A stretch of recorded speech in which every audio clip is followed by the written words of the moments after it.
Hello नमस्कार दोस्तों, अपन पढ़ने वाले हैं बिल्कुल वाद्य यंत्र टॉपिक के ऊपर। तो वाद्य यंत्र टॉपिक देख लीजिए, बिल्कुल तत् वाद्य यंत्र यानी कि तार से बजाया जाने वाला वाद्य यंत्र। तार से बजाया जाने वाला वाद्य यंत्र, तो तार से बजाया जाने वाला वाद्य यंत्र। इसके अलावा देखो बात है घन वाद्य यंत्र यानी कि धातु से निर्मित वाद्य यंत्र। किसे? धातु से निर्मित जो वाद्य यंत्र है यह आपके क्या कहलाएंगे? तो ये घन वाद्य यंत्र। सुशीर वाद्य यंत्र यानी कि हवा या फूंक के माध्यम से बजाए जाने वाले वाद्य यंत्र। तो माध्यम से बजाए जाने वाले क्या कहलाएंगे भाई? बजाए जाने वाले वाद्य यंत्र क्या कहलाएंगे? सुशील वाद्य यंत्र। अवनत या ताल वाद्य यंत्र यानी कि मैं यूं कहूं चमड़े से निर्मित वाद्य यंत्र। चमड़े से निर्मित वाद्य यंत्र, तो चमड़े से निर्मित वाद्य यंत्र आपके क्या हो गए भाई? तो ये आपके वाद्य यंत्रों के कौन से? अवनत या ताल वाद्य यंत्र। बिल्कुल देख लिया, आगे बढ़ते हैं। देखो नेक्स्ट है आपके बीच में तत् वाद्य यंत्र। तत् वाद्य यंत्र ट्रिक आपके सामने है कि साई गुरु का राज चौसु तिसु भर दूं, यानी कि साई गुरु का राज आपके बीच में दे रखा है। यानी कि आपके साई नाम से ही आपको पता चल चुका है भाई साई क्या है? आपके गुरु है, और इनके पास कोई राज है, कोई मंत्र है जो चौसु और तिसु दो आपके आदमी है, इनके अंदर क्या कर दे भाई? भर दे। तो ऐसा आपको बता रहा है ट्रिक। तो ट्रिक के माध्यम से आप समझ लीजिए। देखो सा यानी कि सारंगी, यानी कि आपको क्या बताना है? इसका सारंगी। इसके अलावा देखो ई यानी कि इकतारा, क्या बताना है भाई? इसका इकतारा बताना है। गु यानी कि गुजरी, क्या बताना है? गुजरी।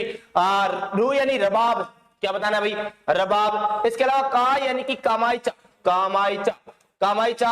और रा का मतलब होता है रावण हत्ता, क्या होता है भाई? रावण हत्ता। जबकि जे का मतलब क्या होता है? जंतर वाद्य यंत्र। जंतर है वाद्य यंत्र जो कि देव नारायण जी की फट का वाचन करते समय। और रावण हत्ता अगर बात करें तो ये आपके रामदेव जी और बाबू जी की फट का वाचन करते समय रावण हत्ता वाद्य यंत्र का। देखो चौ का मतलब होता है चौतारा, क्या होता है भाई? चौतारा वाद्य यंत्र। इसी को अपन वेणु भी कहते हैं। क्या कहते हैं? इस चौतारा को वेणु के नाम से भी जानते हैं। जिसका सु का मतलब होता है सुरिंदा, क्या होता है भाई? सुरिंदा वाद्य यंत्र होता है। इसके अलावा ची का मतलब होता है चिकारा वाद्य यंत्र। और सु का मतलब क्या होता है भाई? सुरनाई, क्या होता है? सुरनाई वाद्य यंत्र। इसके अलावा भे का मतलब क्या होता है भाई? बपंग के अलावा यहां पर देखो एक तो आ गया रबाब, एक होता है रबाज, क्या होता है? रबाज। और दू का मतलब होता है दुकाको। तो ये आपके जो वाद्य यंत्र हो गए, ये कौन से वाद्य यंत्र हो गए भाई? ये आपके तत्व वाद्य यंत्र हो गए। तो तत्व वाद्य यंत्र याद करने की आसान सी ट्रिक मैं आपके बीच में लेकर आया था, बहुत शानदार तरीके से आपने याद कर लिया। नेक्स्ट देखो आपके बीच में ये रहे सुशीर वाद्य यंत्र। यानी कि सुशीर वाद्य यंत्र में क्या ट्रिक है? आना सुमन तू मोर सी है, बाकी सबो टनाटन। यानी कि बात की जा रही है कि आना सुमन, यानी कि सुमन तो क्या है? मोर जैसी है, लेकिन आपकी जो शैलियां हैं, बाकी आपकी जो शैलियां हैं वो है भी सभी क्या है भाई? टनाटन है। यानी कि खुद तो तुम मोर जैसी ही है, बाकी तुम्हारी सभी शैलियां क्या है भाई? टनाटन है। तो इसके बारे में देखना है। देखो आ का मतलब क्या होता है भाई? अलगोजा होता है, क्या होता है? अलगोजा होता है। ना का मतलब क्या होता है? ये आपका नाक फणी होता है, क्या होता है? नागफणी होता है। जबकि सु का मतलब क्या होता है? सुरनाई होता है, क्या होता है भाई? सुरनाई होता है। ये बात याद रखना है, सुरनाई होता है। जबकि मे का मतलब आपसे पूछ लिया जाए तो मे का मतलब होता है मशक होता है, क्या होता है? मशक आपका होता है। ने का मतलब क्या होता है? नड होता है। तू का मतलब क्या होता है? तुरही होता है, क्या होता है? तुरही होता है। और मोर का मतलब तो आप सबको पता ही है, मोरचंग होता है, क्या होता है? मोरचंग। से सी का मतलब क्या होता है? देखो एक होता है सिंगा और एक होती है सिंगी, दोनों ही अलग अलग वाद्य यंत्र है, ये ध्यान रखना। हे का मतलब क्या होता है? हे का मतलब होता है हरनोई, क्या होता है? हरनोई वाद्य यंत्र होता है। जबकि बाकिया यानी बाकी सबू टनाटन, यानी कि बा का मतलब क्या होता है? अरे बांकिया होता है, बांकिया होता है। की का मतलब क्या होता है? करना होता है। से का मतलब क्या होता है? सहनाई होता है, क्या होता है? सहनाई होता है। भू का मतलब क्या होता है? भूंगल होता है, क्या होता है? भूंगल होता है। टे का मतलब टोटो होता है, टोटो होता है। ना का मतलब नाक फणी होता है, नाक फणी होता है। और वापिस ने का मतलब नफीरी होता है। तो ये आपको वाद्य यंत्र याद रखना है। यानी सुशीर वाद्य यंत्र यानी फूंक के माध्यम से बजाए जाने वाले वाद्य यंत्र आपके सामने हो चुके हैं। नेक्स्ट देखिए आपके वाद्य यंत्र ये रहे। नेक्स्ट है घन वाद्य यंत्र। घन यानी कि मैंने आपको बता दिया था पहले से ही, यानी श्री महात्मा रथ में झांके चीक बटका। यानी कि जो महात्मा जी है वह आपके क्या करे भाई? श्री महात्मा जी जो है वो रथ में झांके, और जैसे ही रथ में झांके वह क्या करे भाई? चीक बटके, यानी चीक पड़े।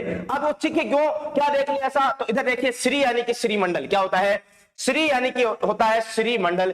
जबकि आपके महात्मा की बात करें यानी कि मह, आपका जो हाथ यहाँ पे आ रहा है, मह यानी कि आपका क्या होता है, मंजीरा होता है। क्या होता है, मह यानी कि मंजीरा होता है। जबकि आपके मंजीरा का हा का मतलब क्या होता है, हा का मतलब हांकल होता है।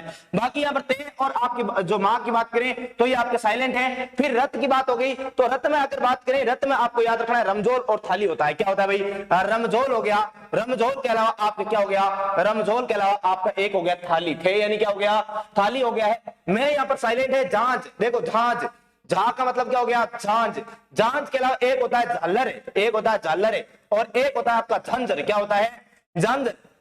और के का मतलब क्या होता है, यहाँ पर कटोरी। क्या होता है भाई, कटोरी। और इसके अलावा देखो चीख है का, ची का मतलब क्या होता है, देखो ची का मतलब आप अलग अलग ले सकते हो, चीपिया ले सकते हो। हाँ, चीपिया, या इसी को अपन कहते हैं चिमटा। क्या कहते हैं भाई, चिमटा, चीपिया या चिमटा, चिमटा। और इसके अलावा खड़ताल, खे का मतलब क्या हो गया, खड़ताल हो गया। भे का मतलब क्या हो गया, भरणी हो गया। क्या हो गया भाई, भरणी हो गया। और देखो भरणी हो गया।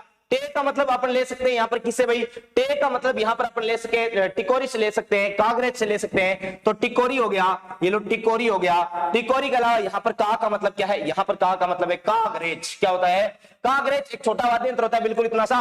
तो ये याद रखना, श्री महात्मा रथ में जहां के चीक बटका। तो ये आपकी एक छोटी स्ट्रिक थी गण वाद्य यंत्र की। बिल्कुल आप सभी की एक डिमांड थी सर वाद्य यंत्र टॉपिक करवा दिया जाए, तो वाद्य यंत्र आपके बीच में लेकर आ चुका था मैं। अब देखो नेक्स्ट, देखो आपके बीच में मेरा कि अवनद या ताल वाद्य यंत्र की डेढ़ की दाढ़ी मामा धो दे। यानी कि डेढ़ है जो आप, डेढ़ यानी पिताजी की बात कर रहा हूं, जिनको दाढ़ी रखने का बहुत भयंकर शौक है और वह दाढ़ी रख रहे हैं, लेकिन उनकी दाढ़ी धो दे कौन, यानी कि उनकी धुलाई कौन कर दे, उनकी मसाज कौन कर दे, मामा जी कर दे। तो डेढ़ की दाढ़ी मामा धो दे, धो दे। यानी देखो डे यानी आपके क्या होता है, डेरू होता है। क्या होता है, डेरू होता है। डे यानी डमरू होता है। क्या होता है, डे से डेरू, डे से डमरू होता है। फिर ढाक ढिपको हो गया, यानी की साइलेंट है यहाँ पर आपका क्या होगा, ढाक होगा। ढाक के अलावा यहाँ पर आपका ढिपको होगा। क्या होगा भाई, ढिपको, ढिपको होगा। फिर देखो आपके मामा, मामा यानी कि आपका एक मांदल, एक आपका क्या हो गया, माटे हो गया। माटे देखो आपका एक तो हो गया मांदल, मांदल के अलावा एक आपका क्या होता है, माटे, माटे या माठ, माटे या माठ वाद्य यंत्र, जो कि आपके बाबूजी की पवाड़े के समय आपके क्या है, काम में लिया जाता है। इसके अलावा देखो आपकी क्या होता है, धोसा। क्या होता है भाई, डोसा। और डोसा का अलावा आपका दे का मतलब क्या होता है, दमामा। क्या होता है, दमामा वाद्य यंत्र होता है। जबकि चढ़ो, देखो अगली यहां तक ये ट्रिक कंप्लीट हो गई। इसके बाद एक छोटी सी ट्रिक और है कि चढ़ो नौतान मृदंग, चढ़ो नौतान मृदंग, ये इतना और याद रखना है, जिसमें चे का मतलब होता है चंग। क्या होता है, चंग। ढो का मतलब क्या होता है भाई, ढोलक। क्या होता है, ढोलक, या इसी को अपन कहते हैं ढोल, ढोलक या ढोल। नौतान यानी कि नौबत। क्या होता है भाई, नौबत। और ता का मतलब क्या होता है रे, ता का मतलब तासा होता है। क्या होता है, तासा होता है। हाँ, तासा। तासा के अलावा ने का मतलब क्या हो गया, नगाड़ा हो गया। क्या हो गया, नगाड़ा हो गया। और मर्दन का मतलब क्या हो गया, मर्दन खुद ही एक क्या हो गया भाई, वाद्य यंत्र हो गया। इस प्रकार ये आपके जितने भी वाद्य यंत्र थे जो कि राजस्थान पुलिस एग्जाम के लिए बहुत अति महत्वपूर्ण है, ये आपके कंप्लीट हो चुके हैं। तो आपने वीडियो पूरा देखा होगा। हाँ बिल्कुल, सभी को धन्यवाद, नमस्कार।